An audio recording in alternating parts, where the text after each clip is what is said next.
Criminology is a true crime podcast that may contain discussion about violent or disturbing topics. Listener discretion is advised.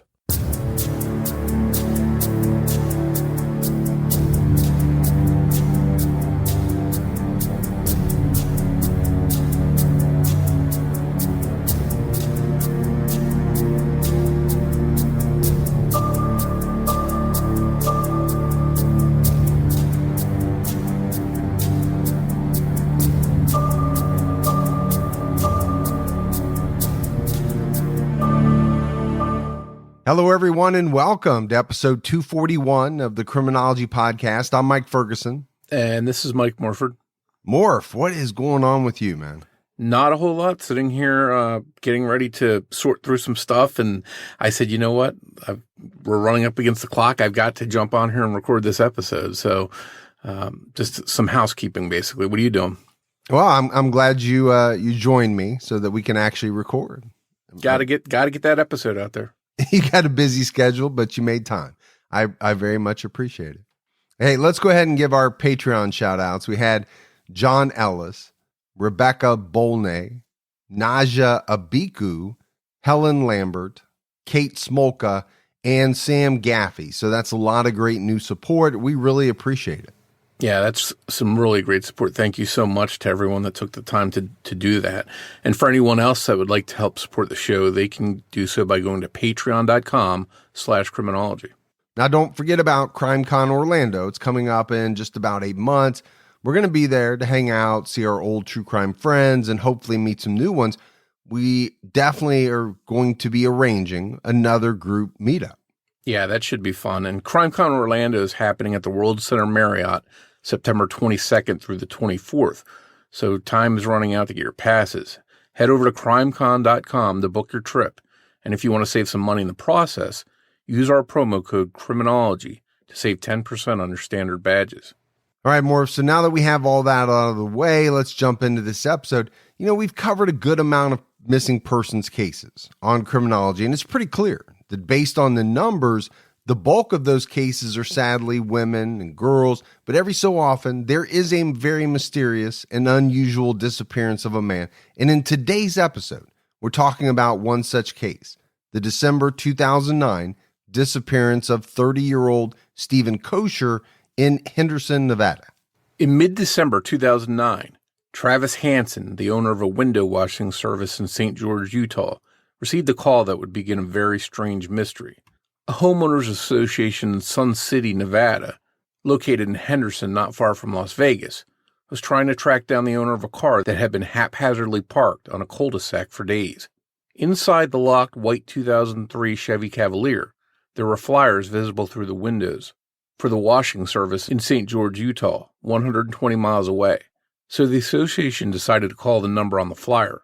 From the details Travis was provided, he figured out the car belonged to his employee, 30-year-old Steven Koecher. Travis had no idea where Steven was, so he gave the association Steven's cell phone number. Steven's job with the window washing company was to hand out flyers in the St. George, Utah area, not in Nevada, so this was a little confusing to Travis. The association called Steven on his cell phone, but he didn't answer, so they left a message for him. Eventually, they were somehow able to contact his mother, Deanne Koecher, who called them back on December 17th. This is when it was realized that Steven was missing, and he hadn't been heard from since the morning of the 13th, 4 days earlier. Obviously, this news was alarming for Steven's family, so they drove out to Sun City to see if they could find Steven. Other family members frantically called Las Vegas area hospitals and jails trying to locate him, but they had no luck. When they got to Sun City, Steven's father, Rolf, tried to start Steven's car using a spare key that he had. Rolf was thinking that perhaps Steven had broken down there, but when he turned the key in the ignition, the car started up just fine, and there was still half a tank of gas in it. As Rolf looked around the car, he saw scattered Christmas presents Steven had purchased from Kmart. There were also multiple coats, blankets, and a pillow found in the car, as if Steven had slept there when it was cold. There was also a shaving kit, but his phone and wallet weren't inside the car. It was as if Steven parked the car there and walked off expecting to return, but he never did. That's when police were called in. Morf, in a lot of cases we do, there's always a point in the story where it becomes very obvious to family members, where they get extremely worried because the events or the scenario that is laid out before them is alarming. And I obviously we're at that point right here. They find Steven's car. And we've heard this before, right? The car starts up. The car has plenty of gas in it. Okay, so that's not the issue. It's not as if Steven ran out of gas and had to walk somewhere and they'll find him somewhere else. And then this picture inside the car of it seeming as though Steven had been living out of it. I mean, there's blankets and a pillow. Yeah, and I think the concern was probably more than it might be if it was close to home, because this is in an area where he doesn't live, where he's not supposed to be at. So I think that may have made them more frantic about where he might be and why it was there. Well, that's a great point, because you have to factor that in. Why is the car even where it's at? What business did he have of being in that area? But I think before we get too far along in the mystery of what happened to Steven Koecher, we need to talk a little bit about his background. Steven Koecher was born on November 1st, 1979 in Amarillo, Texas, to Deanne and Rolf Koecher. He was one of 5 children. He had 3 brothers, Michael, Dallin, and Steven, and a sister, Lisa. Growing up in Amarillo, Steven was active in Boy Scouts. He graduated from Amarillo High School in 1998. He attended Ricks College, which is now Brigham Young University, Idaho, and then went on to attend the University of Utah. Steven was a dedicated Latter-day Saint, and he went to Brazil for his missionary service and was fluent in Portuguese. In 2007, Steven started working for the Salt Lake Tribune. In 2008, he moved to St. George because he didn't like the cold weather in Salt Lake. They had a very cold winter that year, and St. George had a little bit warmer climate.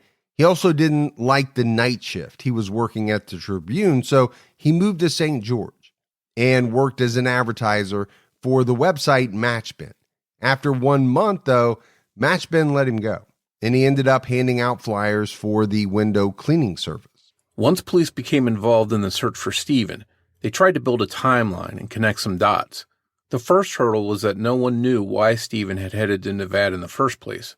The window washing service that he was passing out flyers for didn't cover that area, so it wasn't a work trip. If Steven was hoping to expand and find new customers, he never got around to passing out any flyers in the area. No one reported seeing or receiving one. His friends and family also couldn't explain why Steven had gone there. Digging into Steven's past, though, police found that he had recently made a drive to Nevada and back for reasons unknown. On December 10th, Steven had left his St. George, Utah apartment in the middle of the night, and he drove to Salt Lake City, about 300 miles away, and got gas at a Maverick station. 125 miles later, he stopped for gas again at a Flying J in West Wendover, Nevada. And just a quick note about Steven's car, it was a small Chevy Cavalier, which had a flex fuel system, so it had a regular gas tank and a CNG or compressed natural gas tank. The car, if both tanks were full, could go about 400 miles before running out of gas. About 100 miles after getting gas in West Wendover, Nevada, at around 11 a.m., he traveled to Ruby Valley, Nevada. This is a city about 6 hours north of Las Vegas. While in Ruby Valley, Steven stopped at the family home of an ex-girlfriend, Anne Marie Neff. Anne Marie's parents were at home, and they had no idea that Steven was coming by. He told them he had just felt like visiting Anne Marie. Anne Marie wasn't home, but the Neffs had lunch with Steven and caught up. He mentioned that he had been heading to Sacramento to see some family members when he decided to stop by. Steven told the Neffs that he wasn't sure if he would make it to Sacramento or turn back due to bad weather. It's interesting to note that although the Neffs didn't know it at the time, Steven didn't actually have any family in Sacramento. If he knew anyone there, they were apparently a stranger to everyone else that Steven knew. After lunch with the Neffs, which lasted about 2 hours, Steven left. He didn't head to Sacramento. he headed back to St. George. He stopped for gas in Salt Lake City, this time at a Tesoro station, and again at a Flying J in Springville, Utah. Around 7:30 p.m., he had dinner at Taco Time in Nephi, Utah. It seems like Steven was alone during this trip, or at least only paying for his own food.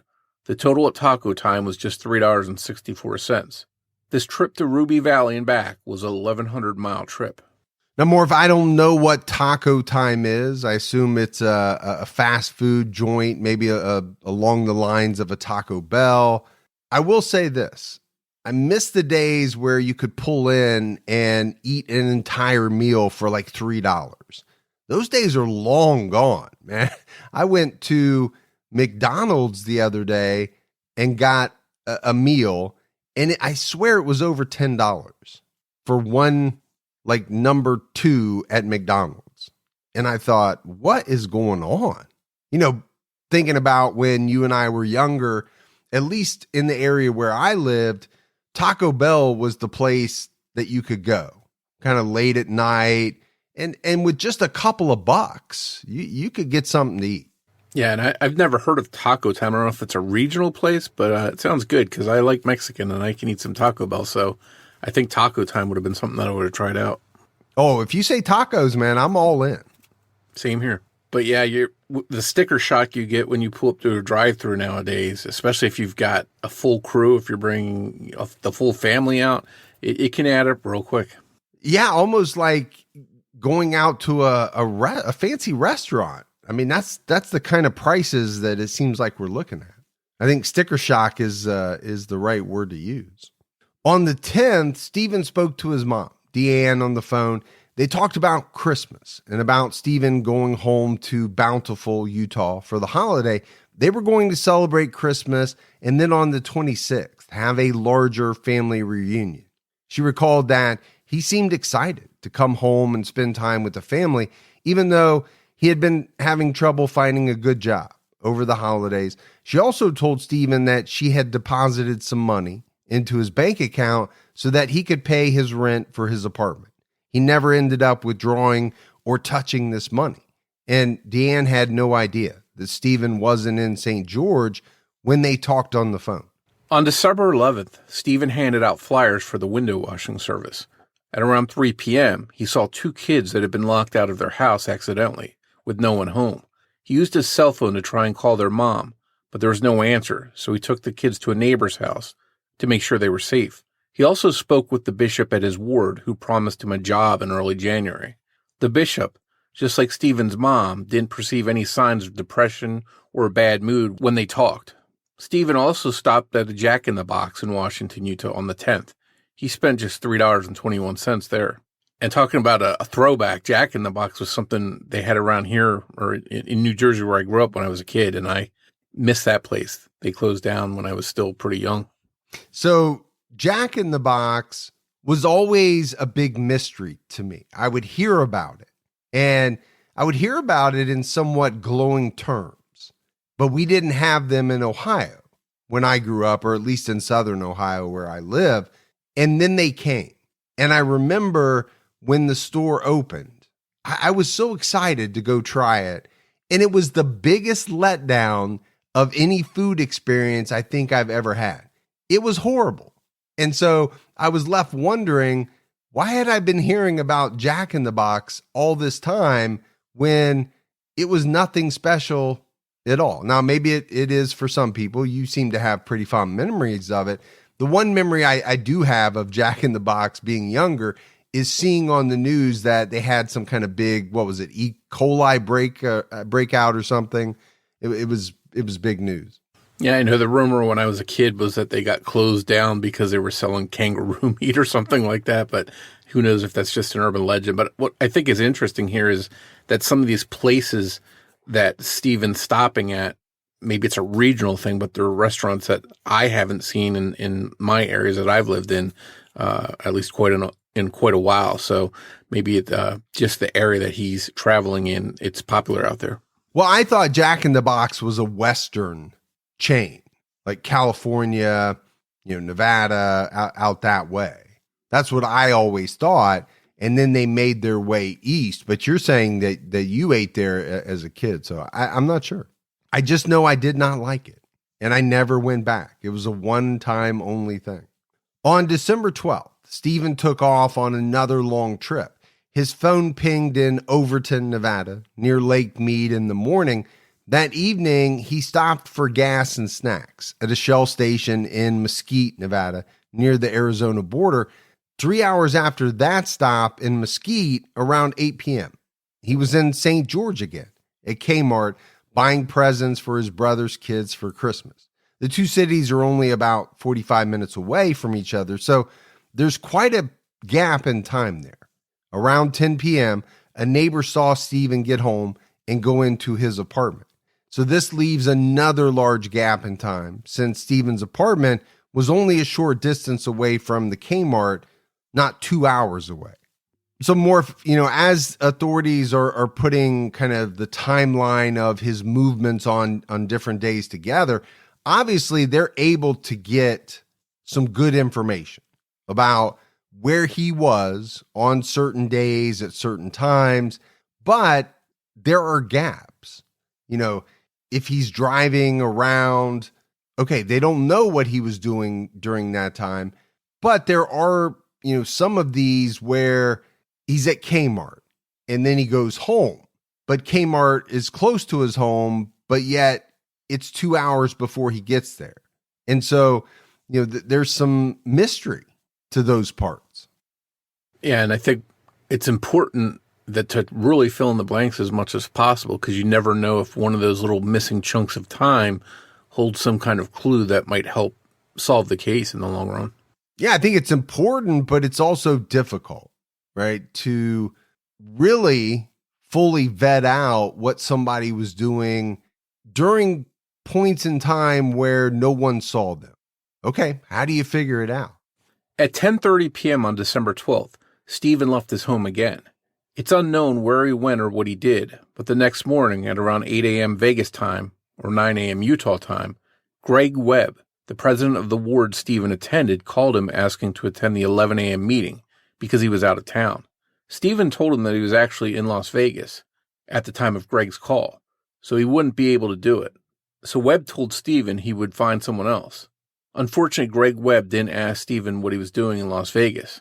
Perhaps if the conversation had turned in that direction, it may have revealed more clues, where Steven was or what he was doing.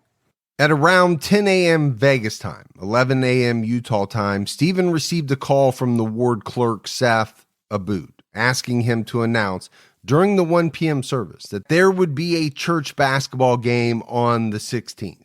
He also wanted to know who was running the meeting or if Steven could come and run it. But Steven told him that he was in Las Vegas and wouldn't be able to do it.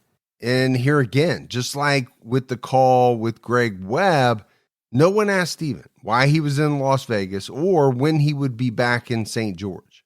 Greg Webb has come under a lot of public scrutiny because he happened to be in the same area as Steven at the same time and didn't end up making it to that meeting like he should have.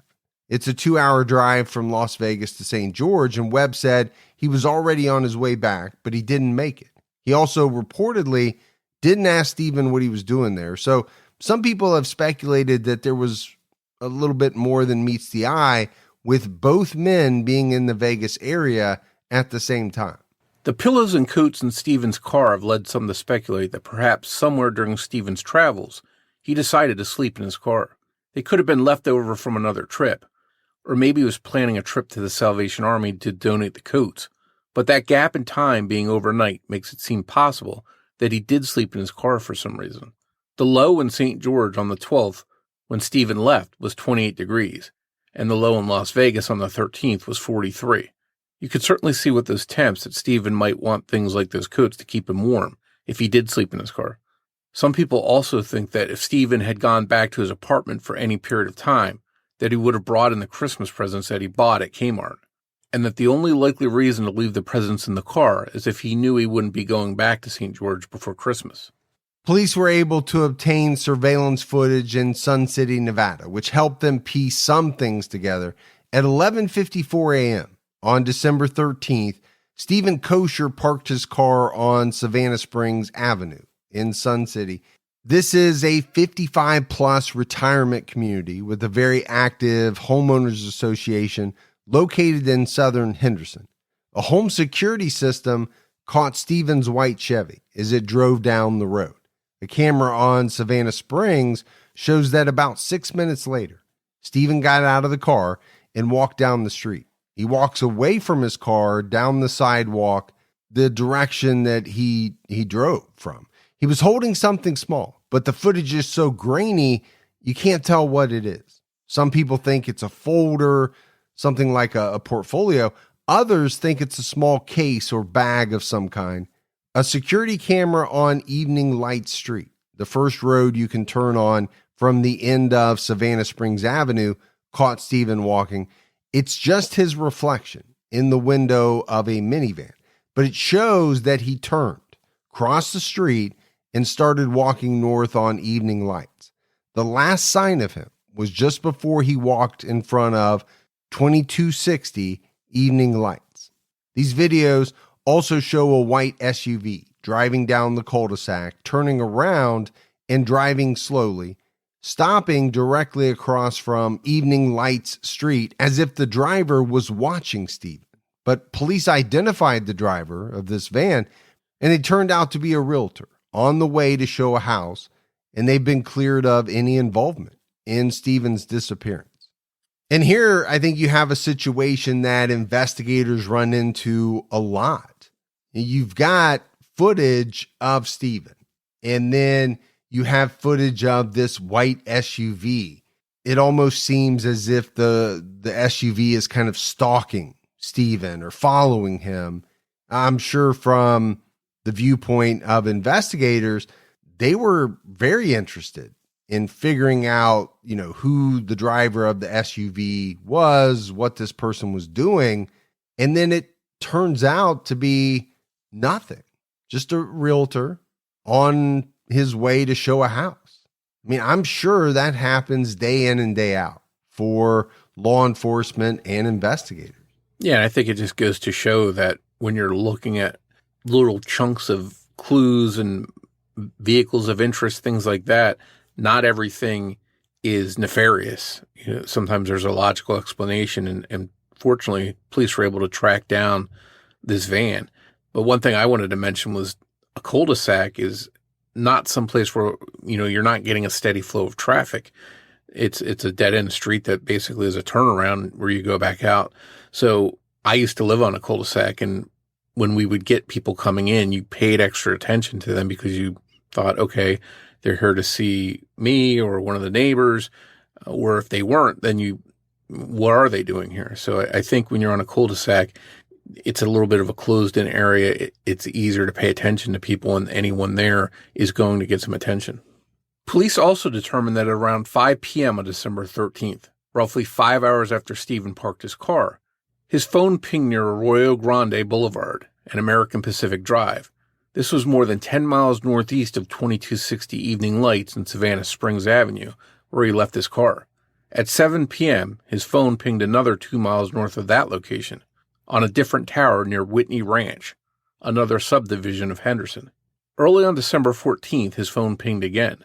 This time it was near the interchange between Interstate 515 Route 93 and Russell Road, yet another 2 miles north of the last ping. That ping was the result of Steven's landlord, Brett Bishop, who had sent him a text which caused it to ping. 1 hour after that text, Steven's phone pinged again in the same location. Someone used his phone to check a voicemail. His phone showed activity in that area for 2 days, presumably before the battery died and it stopped pinging. So, Morf, here, I think you have another mystery for investigators, right? They know where Steven's car was. And then you have these cell tower pings that, move sometimes, miles from one ping to another. I think the issue with a phone pinging is that how do you know that the person who owns the phone actually has the phone and is also kind of traversing that path? I don't know how you can say that for sure in every situation. Either Steven was with his phone and he is receiving texts, or someone else has his phone and it's still going to ping because the text comes through. Now, when you get to someone checking his voicemail, okay, maybe that's a little different depending on how hard it is to check the voicemail on that phone. Do you need a code? Do you need a Face ID? That part I don't know. And one thing we have to consider too is if it was Steven using the phone, how did he get to this area? Because it's a pretty good distance. He definitely didn't drive there because his car was parked at this spot the entire time. So it's hard to think that he walked out there. So if he got a ride, who did he get that ride with? According to a police report from the St. George Police Department, the final outgoing call from Steven's phone was made at 8:04 a.m. Utah time, 7:04 a.m. Las Vegas time on December 14th. There is a redacted phone number listed in the report, which is odd because this was supposedly a call to Steven's voicemail, and his phone number wasn't redacted in the report. If Steven had used the pre-programmed button that is on some phones to call his voicemail, it should have been his number or a standard voicemail number, and there would be no reason to redact that. This last call lasted 10 seconds, which is definitely enough time for someone to check for a message, but really not enough time for much else. It's important to note that while this was reported to be the final outgoing call, it's no longer reported as the final activity on his phone. And I think that word activity is very important. We don't know what that activity is. Police haven't said what it is. They haven't released that information, but it's almost as if something else happened with the phone after that call. There was an additional activity. On December 15th, 2 days after Steven's phone stopped pinging, the Sun City's Homeowners Association parking enforcement called Steven's boss at the window washing service. We talked about this earlier. This is really when the investigation was set in motion. Police next focused on Steven's personal life and whether there were any clues that might explain his disappearance. They read through a journal that Steven kept, but there was nothing in the journal that indicated any enemies or any plans to leave, travel, or take his own life. He mostly wrote about finding a job and finding a wife. There was nothing that pointed to why Steven was in the Las Vegas area, and why he was in Nevada was still a mystery. His search history on his computer and his email account didn't help much either. There were just a lot of job applications and things related to job searches, but nothing that provided clues about what happened to Steven. As we see very often in these cases where an adult disappears, one theory is that perhaps Steven took off to start a new life. 28-year-old Susan Powell had disappeared 1 week earlier in Utah. Her husband, Joshua, and his dad, Steven Powell, put forth the theory that Susan was alive and well and had tried to frame Joshua for her own murder. They told the public that they believed that she and Steven Koecher were in hiding together. To many, it made some sense. Some people thought he may have just helped her get away from her husband, but still had no answer for where he ended up after that. Of course, as many listeners may already know, it turned out that Susan Powell likely hadn't run off at all. It's presumed that her husband Josh killed her and disposed of her body. He eventually took his own life and the lives of his children in an explosion in 2009. At the end of the day, there's really nothing to connect Steven's case to Susan Powell's. But you would have to say, Morf, that it's a very interesting connection that was made or tried to be made by people. I think there's the timing. There's the fact that, Susan's case received so much media attention, and it's kind of natural, right, for armchair detectives and the public to want to try to piece together the dots. Sometimes it makes sense. Sometimes it doesn't. It's just kind of what we do. Yeah, I think for Josh Powell, too, this was a high-profile case around the same time as his wife's disappearance. So it was a good way for him to try and deflect attention in another direction rather than point it at himself. Many people have speculated that perhaps Steven's sexuality perhaps didn't line up with his religion and that he was secretly gay. But not only has his family made it clear that Steven was loved no matter what he may have been thinking, feeling, or hiding, his journals were very clear that he was looking for a wife to start a family with. So there's nothing to indicate this being the case with Steven. It's certainly possible that Steven could have left his old life behind, but whatever motivated him to do that is unknown. Steven's landlord's wife, Tina Bishop, has reported that Steven left behind a loaf of bread with only about 4 slices missing, a large block of cheese, a large tub of peanut butter, and a large jug of juice. It didn't seem like he had been planning to leave. He had plenty of food to eat left behind. He also left behind his belongings, including a laptop and a guitar. And this is something we talk about in a lot of disappearance cases. If Steven was leaving to start a new life, wouldn't he have wanted to take these things with him? Also, Steven had arranged to be a tutor, and he had made a tutoring appointment just days earlier and was expected back in St. George for that by 7 p.m. If he wanted to disappear, why do it on a day when he had obligations and his absence would be noticed almost immediately? It seemed from all the clues that Steven was making plans and appointments and had every intention of coming back to Utah. And I think more often than not, Morf, this is what we see. There's at least one theory that a person left to start a new life. But it seems as though kind of everything going on in their life, what they left behind, really points away from that fact.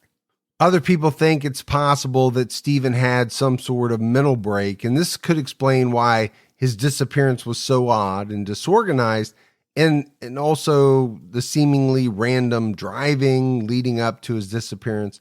Now, obviously, that's not the only possibility.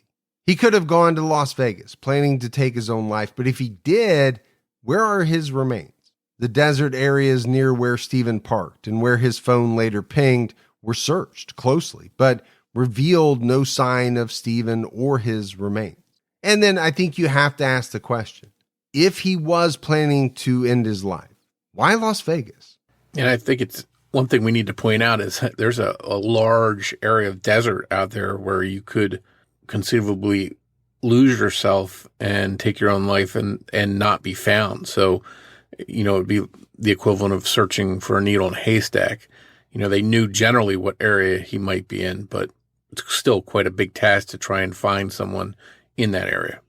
If Steven didn't walk away from his life voluntarily, have a mental break, or take his own life, then one other possibility is that he met with foul play. If this is the case, who would have harmed him and why? Could he have had an enemy in the Las Vegas area? Or might Steven have been the victim of a random violent crime? There were several people that were looked at by police in Steven's life. Steven's roommate, a man named Jordan, moved out in the middle of November 2009. He apparently didn't pay his rent, and Steven found small appliances missing from the house and called his landlord to see if he had been robbed. Someone online claiming to be Tina Bishop, who was Steven's landlord, Brett Bishop's wife, has sort of guided discussion towards Jordan as a suspect multiple times. According to posts on websleuths.com, this person has even said that Orem, Utah police officers told her that Jordan was one of the biggest drug dealers in St. George. Apparently, Jordan had replaced the knob on his bedroom door with one that locked with a key, and once the Bishops were able to get into that room, they claimed that there was marijuana inside. Tina Bishop remembers tension between Steven and Jordan. Apparently, Steven had mentioned to the Bishops that whenever he had leftover food, Jordan would eat it. Jordan also lived a much different lifestyle than Steven, who everyone described as straight-laced. For his part, Jordan didn't have the best things to say about Brett Bishop, mentioning that he had multiple guns laid out in the house, that he came to the home much more frequently than he said he would to check in, and that Brett always was carrying a case that you could hear pills rattling around it. Jordan described it as a small black case. Some have wondered if this could be what Steven had tucked under his arm in the surveillance video. There was no evidence linking Steven's ex-roommate Jordan or his landlords, the Bishops, to Steven's disappearance. 13 years after Steven's disappearance, a neighbor who lived close to 2260 Evening Lights at the time Steven disappeared and was last seen on camera came forward.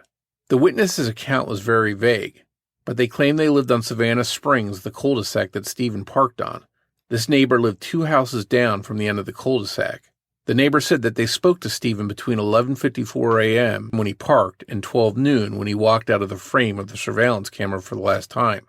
This neighbor claims they heard their doorbell ring, but by the time they answered the door, they saw Steven heading out toward the street. When the neighbor came to the door, Steven called out to him and asked him, "Do you need money?" The resident was confused and didn't recognize Steven. At that point, it seemed to the witness that Steven may have realized that he was at the wrong home, and he saw Steven walk away to another home nearby. 2260 Evening Lights. After that, the witness went back inside their home and didn't see Steven again. So, I mean, to me, this is a pretty odd encounter. And I think this encounter between Steven and the resident has only led to more questions and theories. Some have theorized that Steven was led to that area by someone who may have simply said, "I'll meet you at the house 2 houses away from the corner of Evening Lights and Savannah Springs." This could explain the gap between Steven parking and walking into frame of the camera. He wasn't sitting in his car for 5 minutes making a phone call or waiting for it to be noon. He went to the wrong house. He waited, and then when no one answered, he went to leave. Then when someone did answer, he thought he was at the right house. Until the neighbor went back inside his house. Confused, he must have realized he was in the wrong spot and decided to just walk over to the other home. This could also explain why Steven parked where he did. He didn't park around the corner from his possible destination, but perhaps he parked diagonally across the street from where he thought his destination was.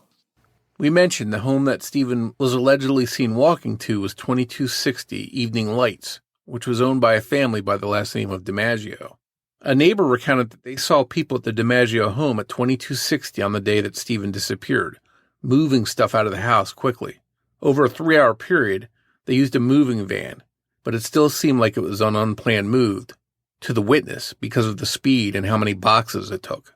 A private investigator named Kevin Wyatt, who has investigated this case, believes that Steven may have gotten to his intended location and mentioned to someone there that he had just gone to the wrong house. This mistake could have been fatal if someone there was worried about witnesses to Steven's movements. Obviously, police wanted to talk to the DiMaggio family to see what they might know or have to add, but investigators had a hard time reaching them. Eventually, they learned that an adult son had been living in the casita in the front, but that the rest of the family had moved out. According to 8newsnow.com, when police contacted the son, he was said to have been nervous and claimed that he didn't know anyone in the area because he didn't trust anyone due to the drug lifestyle that people tend to have. Private investigator Kevin Wyatt and his team obtained pictures of 2260 taken after Steven disappeared, and some of the interior walls, a door, and what looks like the side of a bathtub have massive damage to them. How all of this happened is unknown. So we don't know how many members of the DiMaggio family the police were able to talk to. We do know that they talked to this adult son. They claimed that he was acting nervous. And then you have these pictures taken by the private investigator. They seem a little bit mysterious, right? You have massive damage to parts of the house. Yeah, we don't know what this damage is from. You know, there obviously we could speculate. There's probably been a lot of speculation online about that, but whether or not it's connected to Steven's disappearance remains to be seen, and it could be a red herring.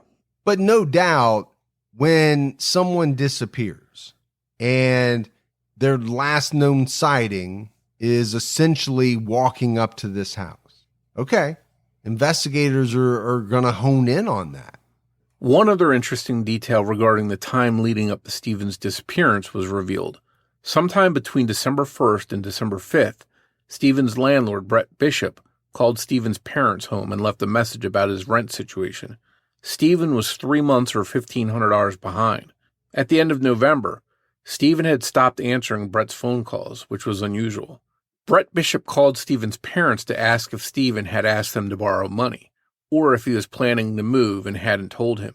Although Steven's parents were listed on his rental application, this phone call by Brett Bishop is still considered by many to be an overstep by him. In the opinions of some, Steven was a grown man, and Bishop basically tattled on him to his parents. Brett Bishop was apparently under pressure because Steven's roommate had skipped out on rent entirely, and Steven was behind in rent, causing Bishop to fall behind on his own bills at Christmas time.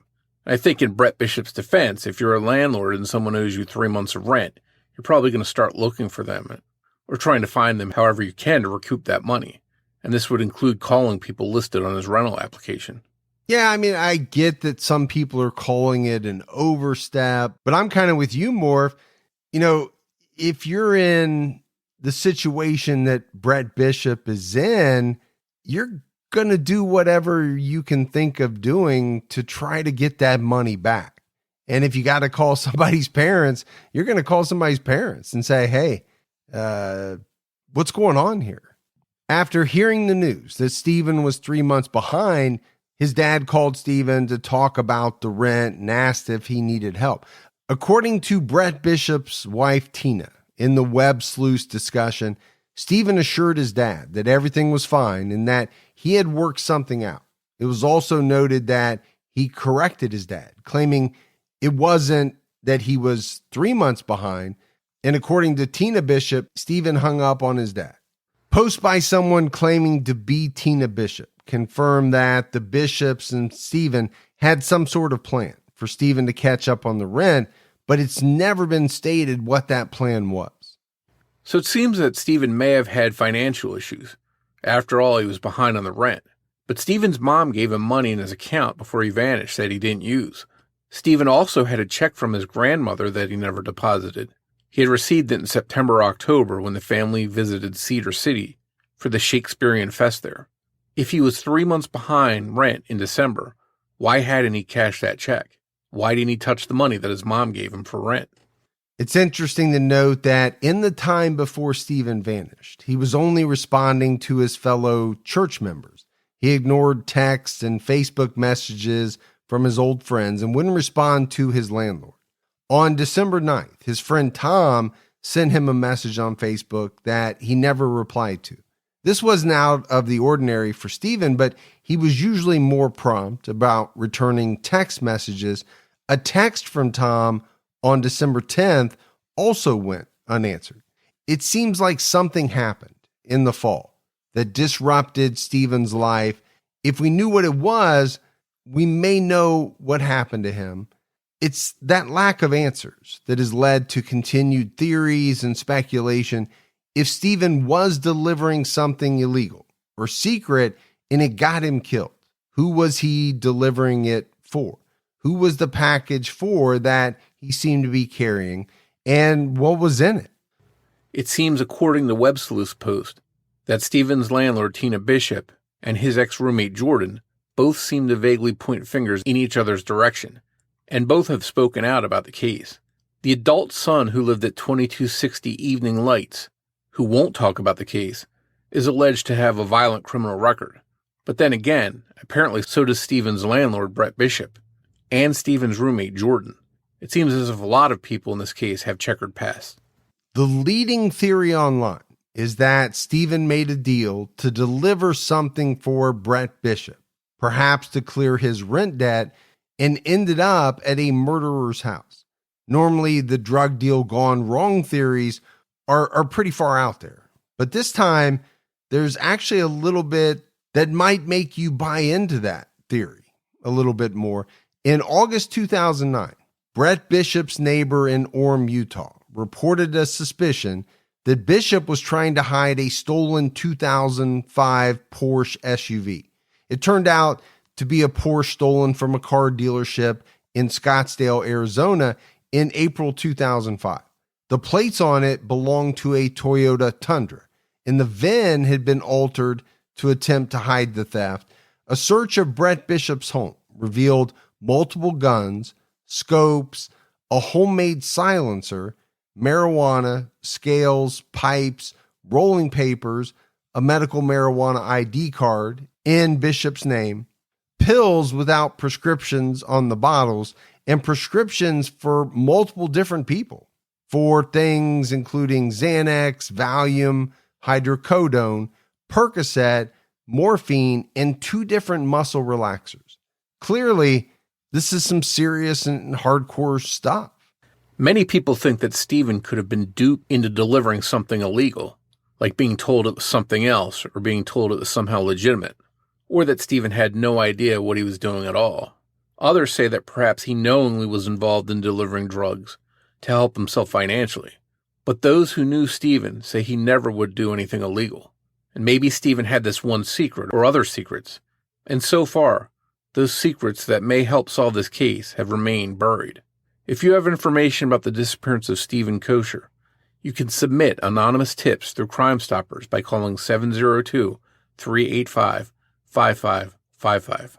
I think in this case there's a lot to dissect and try and sift out. From all accounts, Steven Koecher was a good guy and had a good reputation, wouldn't be mixed up in anything shady. But at the end of the day, we're left to wonder what brought him out there in the Las Vegas area. And from what police could gather, he was out there before this time that he disappeared. He was out there days earlier. So whatever was bringing him out there could hold the clue to what happened to him. Yeah, one of the things that I look at are the people surrounding Steven Koecher. You know, his roommate had a record. His landlord seemed to be a little shady. He had a record. You know, this theory about Steven being behind on his rent and maybe making a deal with his landlord to deliver something out to Las Vegas. I can see why a lot of people, you know, put some weight behind that theory. You know, Steven may have had no idea what he was delivering, basically only knowing that by doing so, he was getting out from under, you know, this back rent. You could see that scenario playing out. And then obviously, depending on what he was delivering, it could have put him in a situation that he normally would have never found himself in, associating with someone who ultimately intended to do him harm. One of the things that really piqued my interest is this 2260 evening lights. Obviously, it comes up again and again in the story. You know, why did these individuals move out so quickly, as some neighbors said they did? And then you have the adult son who stayed behind. What role, if any, did he play in the disappearance of Steven Koecher? Yeah, I think that's one of the most frustrating parts of this whole case is you have an eyewitness saying that Steven walked to this house and then he's never seen again. Now, that doesn't mean people at that house had anything to do with his disappearance, but they might hold crucial information. And if they shared that with the police, we don't know. That's something that hasn't come out, what level of cooperation there was, or if they could supply police with any kind of answers. And then we have another little piece of the mystery right after that is how does his phone start pinging in this area that's, you know, miles away from this location over a certain period of time and seem like it's moving out there? Was it Steven with the phone out there, or did someone else take it out there? And I think that's a whole nother piece of the mystery. Well, at the end of the day, this is a very mysterious case. So you can see why, you know, people are going through it and discussing it and talking about it on places like Web Sleuths and things like that, because people are trying to put the pieces together. We have a lot of pieces to the puzzle, but there are a lot that are missing. And I think that's one of the things that's very tough about the case of Steven Koecher. I think for the truth to be revealed, some of those missing pieces are going to have to fall into place. And I think that's only going to happen if somebody decides to come forward who can shed light on what really happened. Hopefully that happens sooner than later. Yeah, and we did see the one witness who came forward years after Steven went missing with some important information, so maybe it's not too late. But that's it for our episode on Steven Koecher. If you love the show and you haven't done so yet, just take a minute, go out, give us a rating, a review. Keep telling your friends. That word of mouth about the Criminology podcast really helps us out. If you want to find us on social media, we're on Twitter with the handle @CriminologyPod. You can also find us on Facebook by going to facebook.com/CriminologyPodcast, or you can join our Facebook discussion group, Criminology Podcast Discussion and Fans. So Morf, that is it for another episode of Criminology, but we'll be back with everyone next Saturday night with an all-new episode. So until then, for Mike and Morf, we'll talk to you next week. Take care, everyone.